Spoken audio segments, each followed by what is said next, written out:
arrancar hoy el editorial con la farsa de los cuadernos. Hemos hablado mucho de esta causa que desde que empezó era extraña. Yo me acuerdo, además, a mí me agarró al aire y tuve que contar en la radio que trabajaba en ese momento, Radio del Plata, que estaban deteniendo al dueño de la radio donde trabajaba, Gerardo Ferreira, porque aparecía anotado en un cuaderno escrito por un chofer que se llamaba Centeno, y el tipo había puesto ahí, qué sé yo, y salió el fiscal Stornelli a hacer una razzia a la noche, a detener un montón de gente, entre ellos a Gerardo Ferreira, que era el dueño en ese momento de la segunda radio más importante del país. Nosotros estábamos ahí y era como, ¿por qué lo detienen?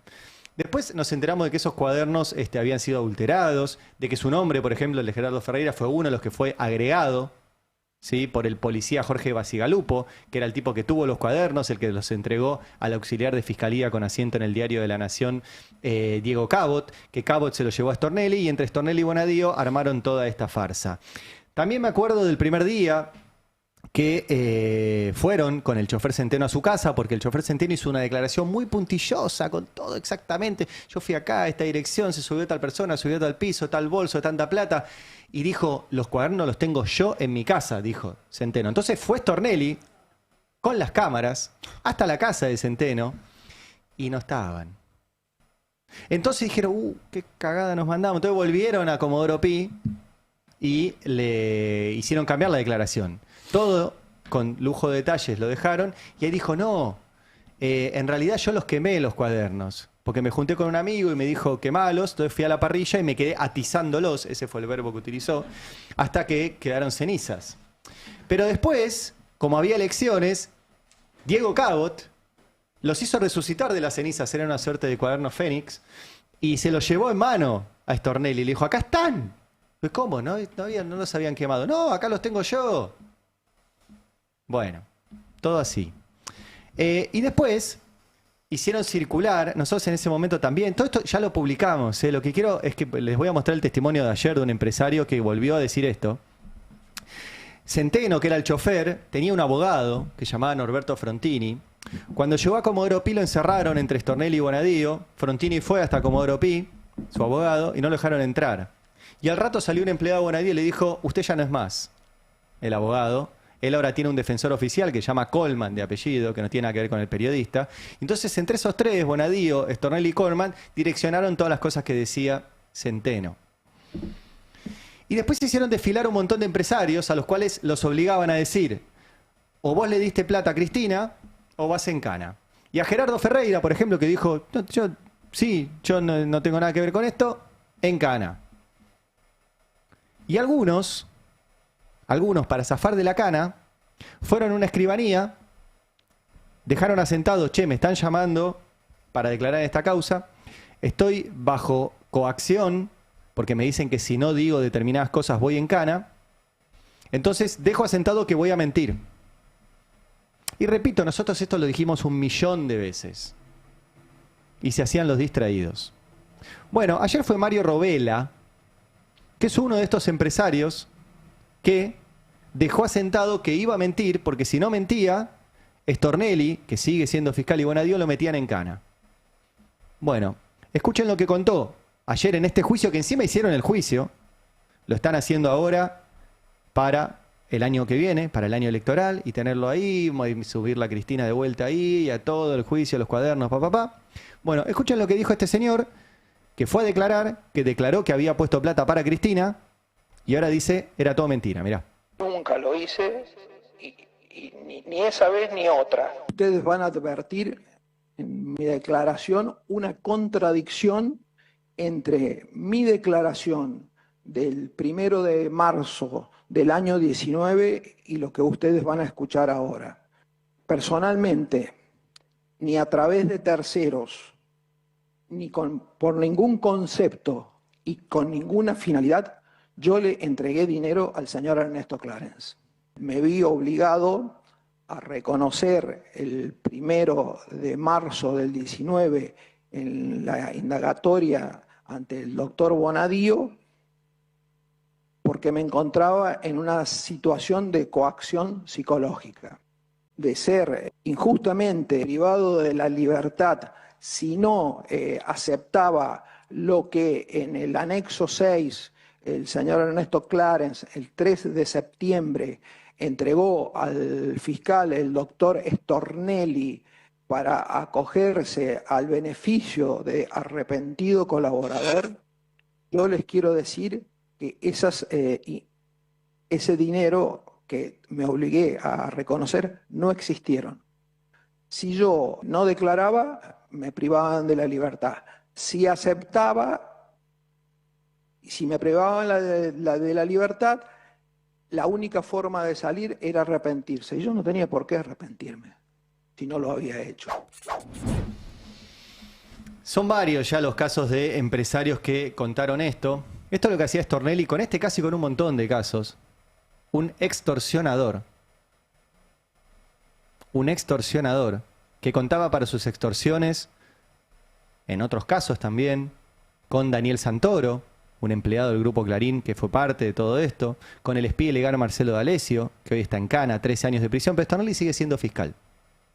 Sigue siendo fiscal. Es el tipo que acaba de apuntar contra Pedro Can por la política de vacunas excelente que hubo durante el gobierno de Alberto Fernández. Sigue siendo fiscal Stornelli. Es el tipo que dijo que los que nos manifestábamos contra la ley Bases éramos terroristas, que queríamos voltear un gobierno. Y ahora vuelve a salir a la luz que apretaban a los empresarios para que dijeran lo que ellos querían, que le habían dado plata a Cristina. Entonces, en vez de reproducir en el sistema de medios las pintadas en las escuelas, que vuelvo a decir que no lo reproduzcan, ¿por qué no pasan esto? Es público, ¿eh? ¿Por qué no lo pasan? Y no lo pasan porque hace 10 años que te dicen que este es el caso más importante que hubo en la justicia argentina. Mirá las cosas que dijeron durante todo este tiempo el mismo sistema de medios que sigue ahí. Con Luis Majul a la cabeza, vamos a ir mostrando el escándalo de corrupción más grave e impactante de la era K, titulaban en el diario La Nación. Y ponelo a Majul en La Nación Más hablando de esto. Y la otra bendición política para Javier Milei se llama Cristina Kirchner, porque sigue presa en su casa, con su liderazgo estropeado. Y sin embargo no deja de cascotear a Kicillof, mientras repite que la causa Cuaderno, vamos a ver cuándo termina, el juicio de corrupción más relevante de la Argentina, es un show montado del mundo, de la galaxia, contra ella. Vamos a ver cuándo termina. Hasta se le escapa a Majul las operaciones. Sí, lo quieren terminar el año que viene, año electoral. Feynman en la misma línea, el juicio más importante de la historia, mirá. Que es la causa de corrupción más grande de la historia argentina. Gran trabajo ahí de un gran periodista, Diego Cabot y compañía, y gran tarea del fiscal Stornelli, ¿no? Gran tarea, apretando gente para que diga lo que él quiere. Todos siguen a Jorge Lanata, que fue el armador de estas causas como empleado premium del Grupo Clarín. Escuchalo en 2018. ¿Crees que esta causa sea el talón de Aquiles del kirchnerismo, la de los cuadernos? Ojalá, ojalá. Por ahora, los alegatos con los cuales se están defendiendo son bastante falsos. Yo no creo que esta sea guita para la campaña electoral, para nada, porque aparte no le cierran las fechas ni nada.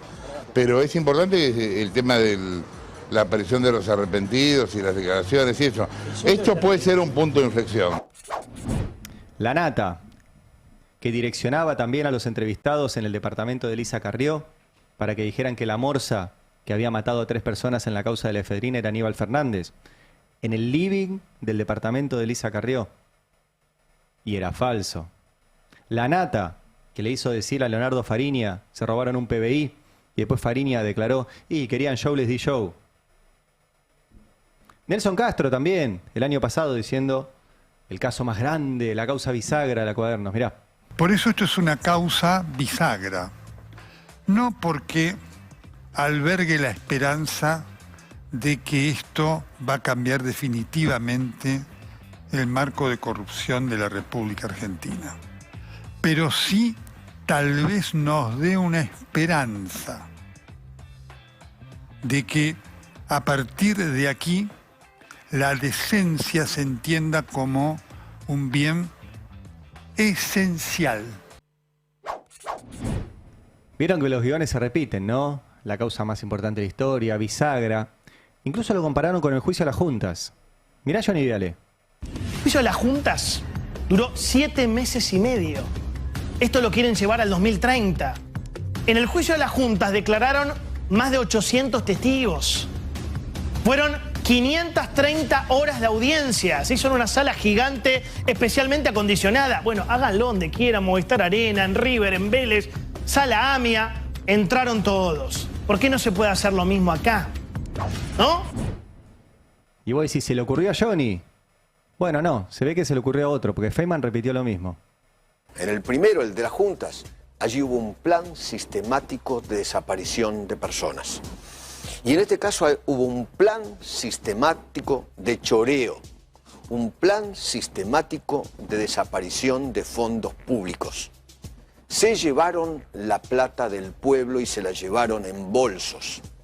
Y los bolsos terminaron apareciendo en las manos de Néstor Kirchner, Cristina Kirchner y toda su familia. Son 2 juicios claves para la historia argentina. Mirá vos, comparar el juicio a la Junta con la farsa de los cuadernos. Que además no era plata del Estado, teóricamente los cuadernos era plata que los investigadores le daban al Estado, o sea que ni siquiera eran fondos públicos, eran fondos privados captados por funcionarios públicos. Efectivamente, José López no tenía cómo explicar los 9 millones de dólares con los cuales apareció una madrugada en un convento y está bien preso, bien condenado. Y cuando tuvieron que investigar de dónde salió esa plata, frenaron la investigación, porque la pista apuntaba al Banco Finansur cuando lo administraba un tipo que era tesorero de Boca durante la época de Macri. Entonces ahí dejaron de investigar. Y después decían, e hicieron declarar 1000 veces a la exsecretaria Néstor Kirchner. En los medios decía que había visto bolsos. Cuando fue a declarar en la justicia, no había bolsos. Y a Cristina la pusieron en la tapa de los Panama Papers. Y no aparecía Cristina. Y sigue, durante años, si entraban a la página de los Panama Papers, estaba Cristina, no estaba Macri, que sí aparecía. Bueno, se cae una vez más la falsa de los cuadernos. Y obviamente todos estos tipos, que dijeron que era el juicio de corrupción más grande de la historia, bla, bla, bla, no te lo van a mostrar. Bueno, ahí lo tienen, es público, y veremos qué hace este tribunal, también armado a dedo. Recuerden que uno de los 3 jueces que está en este tribunal, Castelli y Macri, lo puso a dedo ahí, sin concursar, y la Corte lo mantuvo ahí. Y que la fiscala, Fabiana León, fue la que fue también puesta a dedo junto con el fiscal Stornelli, que cuando empezó a hacer esto dijo, voy a meter un par de cómplices. Y lo metió al fiscal Carlos Rívolo y a la fiscala Fabiana León, con la cual armó todo esto. Y ahora la fiscala es la fiscala del juicio. Bueno, ayer otro empresario dijo, a mí me obligaron a declarar esto, quiero dejar expresamente acreditado que no fue así. Ahora, ¿por qué hicieron estos juicios? Bueno, los casos de Lofer, estos juicios deberían ir a la sección Economía, los debería cubrir Fer Alonso, no los que cubrimos judiciales, porque no hay nada de judicial acá. El Lofer es una forma de hacer política económica, de meter en cana y de perseguir a los que toman decisiones económicas que no van en línea con la rentabilidad extraordinaria que quieren algunos empresarios. No van en contra, porque esos empresarios, que son los mismos que están ahora, ganaron mucha plata durante el kirchnerismo. Paolo Roca, Mindlin, los Bulgeroni, Mercado Libre, todos esos ganaron mucha plata durante el kirchnerismo, pero se los discutía, se los ponía en cuestión. Ganaban un poquito menos y se repartía un poco más. El Lofer es política económica, siempre, siempre. Se persigue a los que llevaron adelante esas políticas económicas y se disciplina a cualquiera que quiera retomar aquellas políticas económicas. Es para disciplinamiento económico. No hay nada de judicial. Los jueces no tienen la Constitución arriba del escritorio. La Constitución la ponen para levantar el monitor y después leen lo que publica Clarín. Y arman las causas en función de eso, no de lo que dice el Código Penal ni la Constitución. Y la economía está destrozada. Destrozada. Y te hablan de corrupción. Quiero mostrarles un informe de CP Consultora, el último que salió, de la consultora que lidera Federico Pastrana, Algunos datos muy interesantes, por ejemplo, este gráfico que te muestra la inflación y los salarios por convenio. Bueno, como verán, y si no, se los cuento, la línea de inflación sube. Y sube prácticamente todos los meses por encima de los que tienen salario por convenio. O sea, de los que tienen paritarias. Y esto es la inflación mentirosa que da el gobierno y son las paritarias de la mitad del país que son los que tienen paritarias. La otra mitad no tiene. Bueno, la inflación va corriendo por encima de los sueldos que tienen paritarias. Otro gráfico de CP Consultora te muestra qué está pasando con los trabajadores por categoría. Bueno, en casi todas las categorías hay menos trabajadores, hay menos autónomos, hay menos trabajadores de casas particulares, hay menos trabajadores públicos, hay menos trabajadores privados. Lo único que creció, hay menos monotributo social, hay menos en el total, lo único que creció es el monotributo. O sea, eso que el gobierno te cuenta como trabajadores, en realidad es gente que se quedó sin laburo y sacó el monotributo para ver si puede hacer algo. En el monotributo no tenés paritarias, no tenés vacaciones, no tenés obra social, no tenés un carajo. Es una mierda ser monotributista, los periodistas lo sabemos muy bien. Lo único que creció es el monotributo. En el medio siguen bajando las jubilaciones, 8ª caída consecutiva de las jubilaciones en términos reales. 8º mes consecutivo de caída de jubilaciones en términos reales. Ese gobierno corrupto y todo, qué sé yo, dejó las jubilaciones más altas de Latinoamérica en 2015. Y lo quieren meter en cana. Este gobierno tiene las peores. Y este gobierno dice que todo su plan económico es fenomenal, que es apoyado y que va a generar un montón de puestos de trabajo, que está alineado con el capitalismo de libre empresa, que hay que correr al Estado y hay que sacarle el Estado, la pata del Estado a las empresas de la cabeza. El problema es que el INDEC sigue funcionando y le pregunta a los empresarios qué expectativas tienen. Voy a mostrarle dos cosas. Primero, en el informe de CP Consultora también hay un capítulo de expectativas empresariales. Y les preguntaron si esperan que aumente la cantidad de trabajadores. Vieron que la reforma laboral era para que haya más trabajadores. Bueno, subió la cantidad de empresarios que dice que va a despedir. Y bajó la cantidad de empresarios que dice que va a contratar. ¿Sí? Estos son datos de la Secretaría de Trabajo. Ahora, el INDEC también le pregunta a los empresarios, recién lo mostraba Fer Alonso, que es nuestra encuesta preferida de todas las que hace el INDEC. Y eso que no te gustan las encuestas. Y eso que no me gustan las encuestas. Pero esta es real, esta le preguntan. Así que esta encuesta sí. Esta encuesta sí, mirá cómo me chicanean. Se lo preguntan a los industriales y a los supermercados. Recién lo contaba Fer en detalle. Le preguntan, ¿cuál es el factor más importante que está limitando tu capacidad de aumentar la producción? Y dicen, el riesgo Cuca, las leyes poco claras, que no sé, cualquier cosa. No, dicen demanda interna insuficiente. Que la traducción es no vendo nada. No venden. No venden. Les preguntan también a los industriales si van a contratar gente. ¿Cómo espera que evolucione el número de empleados durante los próximos 3 meses? El 79% dijo no voy a contratar. El 17% dijo voy a despedir. O sea que si sumás, el 96% de los industriales consultados dijo que o no va a contratar o va a despedir. Es durísimo el dato. Le hicieron la misma pregunta a los supermercados. ¿Cuál es tu principal problema? Y dijeron, las importaciones, las leyes, cosas. No. El 58% de los supermercados dijo, no vendo nada. No vendo nada. Y el segundo rubro para los supermercados es el costo laboral. Y Fer Alonso hizo un detalle muy importante hace un rato, que es que hace 3 meses, por el siguiente, la principal preocupación de los supermercados era no vendo nada, pero la segunda era el costo laboral con el 28,6%. Era alto y ahora bajó 10 puntos. Más, 11 al 17%. ¿Qué pasó ahí? ¿Les dejó de preocupar el costo laboral? ¿O están aplicando, como habíamos dicho, el famoso banco de horas? Dejaron de pagar horas extra y están distribuyendo a sus trabajadores. Cada día depende si entra o no entra gente. Que era el ejemplo que dábamos. ¿Qué hace un comercio que lo puede hacer? Cuando está vacío el local le dice, andate pibe, volvé en 3 horas. No, pero yo en 3 horas tengo que ir a buscar a mis hijos a la escuela. Banco de horas. No, pero era un acuerdo entre 8. Volvé en 3 horas o no vengas. Entonces dejó de preocuparles el costo laboral. Mira vos. Mira vos. Esto es lo que está pasando.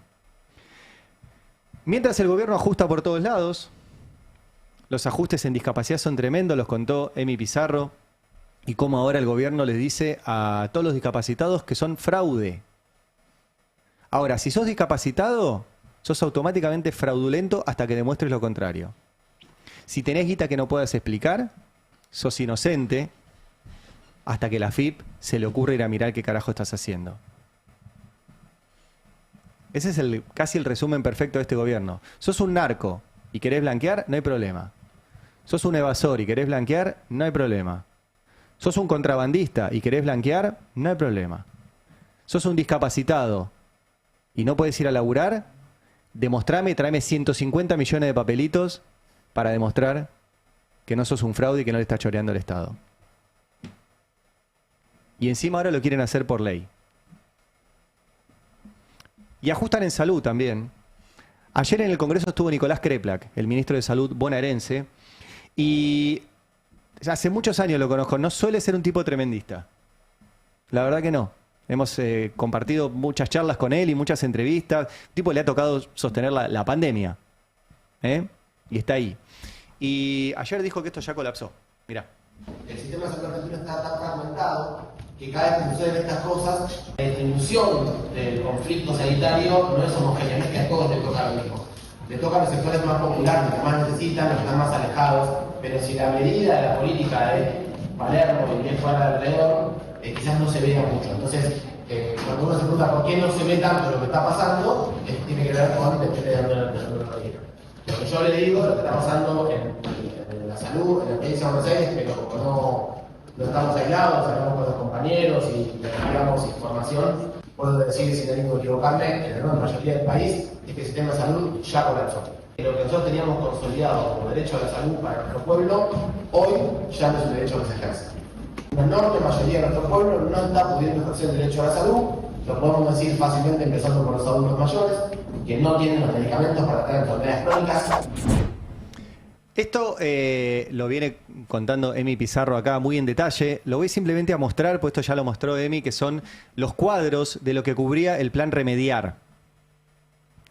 De todos los medicamentos, casi 80 medicamentos que cubría el plan Remediar, que ya no los cubre. Y que eran, ahí está el listado, para la hipertensión, para la insuficiencia cardíaca, para la diabetes tipo 2, para el hipotiroidismo, para la anemia, para el Parkinson, para el asma, para el EPOC. Estas son las enfermedades crónicas que cubría el Remediar. Estas son las enfermedades agudas. Infecciones respiratorias, dolor y fiebre, infecciones urinarias, infecciones gastrointestinales, dermatología, parásitos, salud bucodental. Ya no hay más. Ya no hay más. Lo sacaron. Y el informe muestra, en el caso de la provincia de Buenos Aires, este es un informe de la Fundación Soberanía Sanitaria. En el caso de la provincia de Buenos Aires se observa una contracción significativa en la cobertura y volumen de provisión entre 2023 y 2026. Se pasó en 2023 de 10 millones y medio de unidades mínimas a 4 millones y medio ahora. Y no se redujo la cantidad de jubilados, ni la cantidad de personas que lo necesitan. Dejaron de mandar los medicamentos. Dejaron de mandar los medicamentos. Ayer Axel Kicillof, y acá está también la cantidad de botiquines y los tratamientos oncológicos, que también dejaron de mandar. Ayer Axel Kicillof fue a la Corte Suprema, el gobernador de la provincia de Buenos Aires, y además de reclamar por las 8 causas judiciales que la Corte cajonea, mencionó el tema de los medicamentos. Mirá. Afrontamos los aumentos. Mientras tanto, los recursos están cayendo en términos reales. Entonces, ¿qué pasa? Han cortado la ayuda que tenía que ver con medicamentos del plan Remediar. Ayer los trolls de Milei que trabajan en la Casa Rosada sacaron un comunicado desde esta oficina de respuesta oficial que se los muestro, donde dice que es completamente falso que el Ministerio de Salud haya recortado los medicamentos. Ahí está, es una parrafada enorme de este equipo dirigido por el cobarde de Juan Doe, que se llama Juan Pablo Carriera, que en algún momento va a tener la valentía de poner su nombre, su apellido y su carita en las redes sociales, donde insulta y chicanea todo el día. Mientras tanto, cobra un salario por hacer estas pavadas.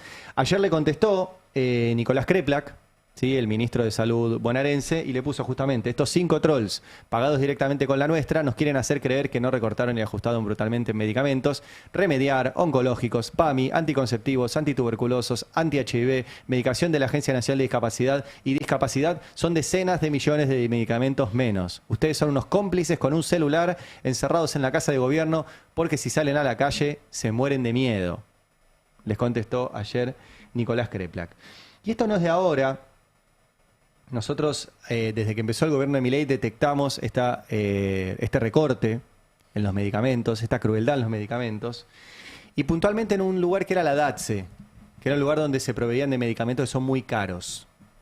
Nosotros hace 2 años hablamos con Mirta Hashimoto, que es la mamá de Cielo.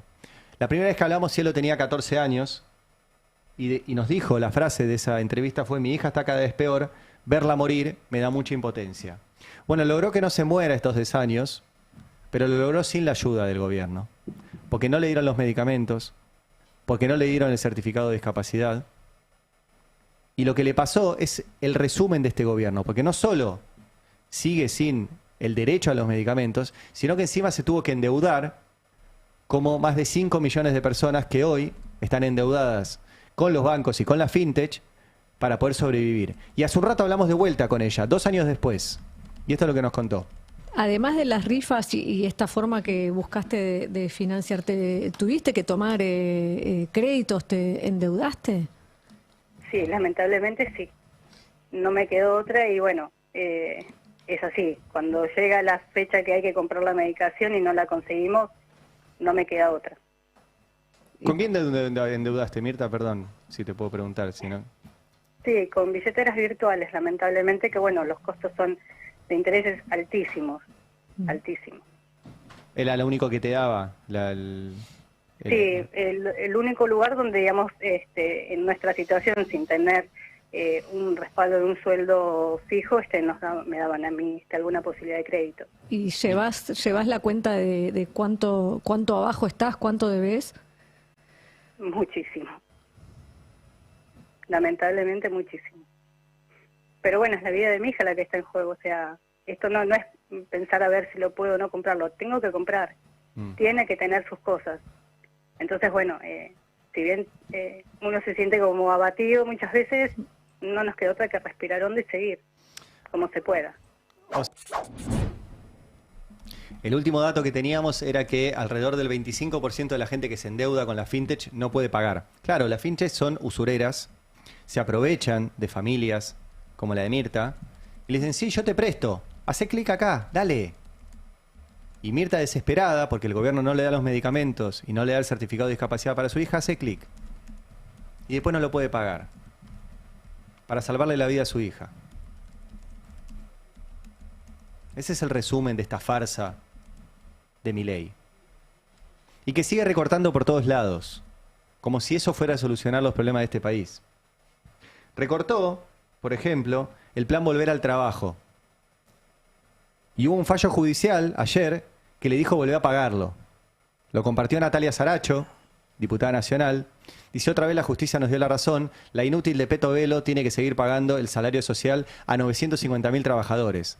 Aunque vayan a llorar con jueces amigos, cumplan con la justicia, manga de chorros. Claro, porque toda la plata que no pagan, en algo la gastan.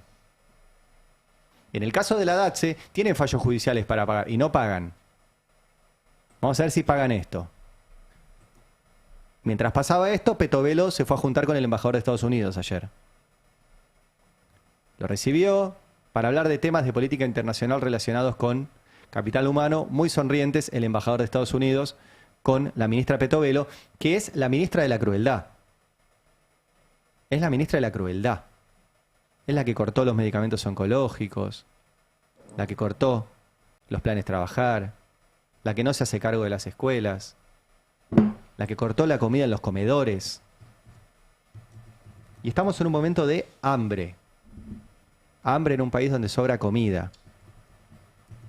Y el gobierno elige ahogar a las provincias para que no puedan sostener las políticas alimentarias que el gobierno abandonó.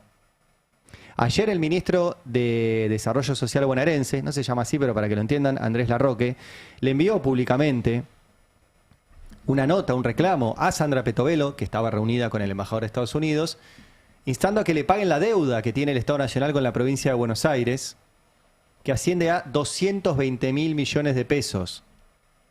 Y además le pidió financiamiento extra para el programa MESA, que sostienen integralmente con recursos provinciales recortados por el gobierno de Milei, que se los chorea con la complicidad de la Corte Suprema. ¿Qué hizo el gobierno? De vuelta al cobarde de Juan Doe, Juan Pablo Carriera, con la oficina de respuesta oficial, diciendo muy falso, desmentimos, No existe ninguna deuda del gobierno nacional. Y deuda hay mucha, Ayer tuvo que ir el gobernador de la provincia de Buenos Aires, Axel Kicillof, que al igual que varios gobernadores, tiene que reclamarla a la Corte Suprema porque hay una cuestión de... se me fue el nombre. De ¿Jurisdicción? Origen, de jurisdicción originaria, de competencia originaria, ahí está, gracias Fer. De competencia originaria cuando una provincia tiene un problema con el Estado Nacional y va directo a la Corte. Bueno, la provincia de Buenos Aires ya presentó 8 demandas ante la Corte y ayer fueron a hablar por una, que es la deuda previsional, por 2.3 billones de pesos por las cajas de jubilados no transferidas por el gobierno nacional, que se la chorea. Logramos un compromiso, el Ministerio de Economía y la ANSES tienen que llevar el próximo 10 de junio una propuesta concreta de pago que venimos solicitando hace más de 2 años. 10 de junio, todavía faltan 2 meses. 2 meses, no, un montón. La Corte viste que tiene sus tiempos. Recuerden siempre que está en juego que el hijo del presidente de la Corte, que se llama Emilio Rosati, el hijo de Horacio Rosati, da un carguito de juez. Así que mientras tanto la Corte cajonea y cajonea y cajonea todas las causas que tiene la provincia de Buenos Aires ahí, que son 8. Hay varias provincias que tienen, y la Corte no las resuelve. Resuelve boludeces. El otro día resolvió el caso de Vanina Biasi, diciendo que no, que había presentado un papelito mal, entonces no había que darlo de baja la persecución que está sufriendo por decir que el Estado de Israel, que el gobierno de Israel, perdón, no el Estado, que el gobierno de Israel es un gobierno genocida. Yo lo digo todos los días, no sé por qué no me denuncian. De hecho, paréntesis, ayer el juez Leopoldo Bruglia, el camarista, finalmente se dignó a resolver mi caso y confirmó la desestimación por inexistencia de delito de la denuncia penal que me hizo Milei por decir que tiene discurso nazi. Y bueno, bienvenido juez Bruglia. Yo como siempre voy a decir que es un juez que fue designado a dedo por Mauricio Macri, que no concursó para su cargo, que no debería estar ahí, que no debería resolver mi caso y que bueno, ayer después de bastante tiempo se dignó a decir efectivamente no hay ningún delito en lo que denunció Milei. Es una historia todavía en curso porque Milei puede apelar, lo hizo en los otros casos que ya están resueltos, el de Pagni y el de Viviana Canosa, puede ir a la Cámara de Casación y ahí veremos qué jueces me toca. Me puede tocar Papa Máiquez, que se fue al Lago Escondido, me puede tocar Borinsky, que era el que jugaba al pádel con Macri en Olivos, me puede tocar Hornos, que también estaba en Olivos con Macri, y así larga lista en la Cámara de Casación. Mientras tanto, Milei estaba en Israel, mientras todo esto sucedía en la República Argentina, recorriendo templos, bailando y todo esto, y tuiteando. Ayer Pedro Rosenblatt hizo la cuenta de la cantidad de veces, de la cantidad de cosas que compartió Milei en Instagram. ¿Cuántas fueron? 84 historias de Instagram en un día. Subió el presidente desde Israel. Muy bueno esto de Pedro Rosenblatt. El tipo está boludeando, Te lleva un montón de tiempo subir 84 historias de Instagram. Más las de Twitter, más las de no sé qué otras redes tendrá. Una tras de otra, Mirá qué es esto.